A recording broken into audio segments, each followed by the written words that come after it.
Statistically, I'm not supposed to be here. Statistically, I'm supposed to be, a whole lot of other things other than a MFA graduate who just finished his thesis. Art saved my life. Like, I was in a very, very dark place, and the ability to create, to have an outlet, to communicate what I'm feeling internally and create an external piece based on what I'm feeling is the most relieving thing that I've ever done. My name is Brian Ellison. I'm a multidisciplinary artist. I'm graduating from the University of Houston with my Master's of Fine Arts in photography and digital media. I believe that art is the universal language that could be the catalyst for healing for everyone. I give Houston credit to giving birth to me as an artist, discovering Project Row Houses, discovering these little spaces that have big impacts. I have a nonprofit called the Black Man Project, and it is rooted in 3rd Ward, Houston. And it's rooted to create safe spaces for Black men and boys, and we have group therapy sessions. My personal practice is anchored in the community. It's the most important thing for me. My work is never me-based, it's always we-based. Our point and purpose of being here has so much more to do with just us.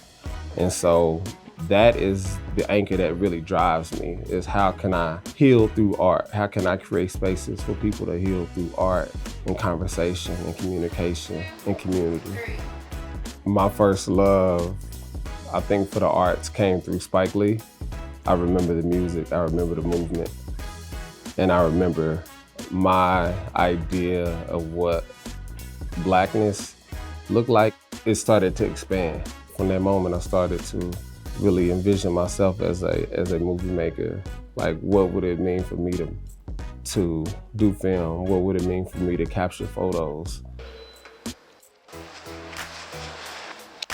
My thesis was loaded in a lot of ways because I just remember going to the museum and I didn't see anything that looked like me. And so one of the things that I thought about is, what would little Brian would have liked to have seen if he was in the Blaffer? And a barber chair is something that really resonated with me. The experience of being in the barber chair and having conversations. It's historically like one of the places Black men could gather to talk about what the future looked like and the plans they had for the community. The visual quilt was a montage to little Brian, present Brian, future Brian, and anybody who could look at it and pull it in for themselves. It was talking about vulnerability. It was talking about the struggle of mental health. It was talking about feeling the need to cry, but not having the space to do so, but doing it anyway. Continuing the conversation around mental health is so important because people are suffering in silence. And the more that we continue to create spaces, I think those people start to better understand like they're not alone and that they can come out on the other side and there's help. You're not the only one dealing with it. My background as a kid was tough. My parents were incarcerated. My mother had me when she was 15.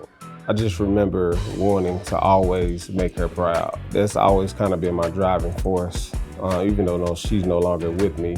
But look, Mama made it. The reality is, it's like the world we grow up in, people are always pulling at you, trying to tug at what you can't do or what you are not. And you really have to be almost kind of crazy to believe in yourself. I want to have a movie that I direct to be seen across the world. I want to be a part of the top residencies in the world. I'm crazy enough to believe that I should have my name in those type of conversations. Look, Mama made it. Being an artist is something that I could think of that is like the best expression of who I am and why I am. And I consistently and always paying homage to the people that paved the way for me. think about who I am now and think about the things that I went through.